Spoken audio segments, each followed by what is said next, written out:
RSK blade আমার emote দিতেছে। কি রে ভাই, আমি আবার ওর সাথে কি করলাম? কি কও, সত্যি সত্যি আরএসকে ব্লেড তোমার ইমোট দিতেছে? আরে হ, শুধু ইমোট দিতেছে না, মুভমেন্ট দা ইমোট দিতেছে। ব্লেডের বাচ্চা, আজকে তোর আমি কুড়াল দেখো বামু।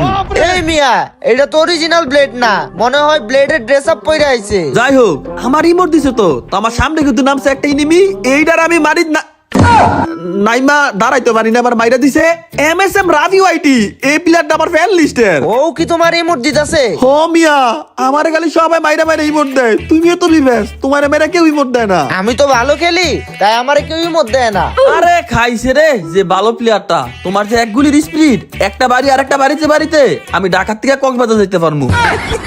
তুমি কি মিয়া আমার অপমান করলা নাকি? সত্যি কথা কইলে যদি অপমান হয় তাইলে অপমানই। এই মিয়া, নামতে না নামতে হালার পুতে আমারে নক কইরা দিছে। তুমি কোনো টেনশন করো না, তোমার মাথার উপরে আমি ওগরে মাইরা আমি কুত্তার মূর্তি দিমু। এই তো একটা নক করে ফেলছি, আর একটা সাব্বাস, আরেকজন টিমমেট আমাদের আইসা পড়ছে। ওরে ইমোট দাও, কুত্তার মতো ইমোট দাও। ইমোট তো দিমু, আমি তুমি আরএসকে ব্লেড রে হিসাবতাছি, নকল আরএসকে ব্লেড রে। ওরে মাইরা আমি কুত্তার মতো ইমোট দিমু। আমার ইমোট দিছিল, ওরে একটা ভালো ড্যামেজ দিছি, শালার ভিতরে গ্লোয়ালও মারতে পারে। এই তো নক করে ফেলছি।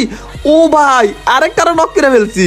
আর এইদিকে আমারও নক করে ফেলছে। আরে তোমার রিভাইভ দিমু, তুমি কোনো টেনশন করো না। মাথার উপরে বোল্ড মেকার মারছে, শালার ভিতর লাগে কেমনটা লাগে। তুই খালি নিচে নাম, এরপরে তোরা তো আমি মারা খেয়ে যাই।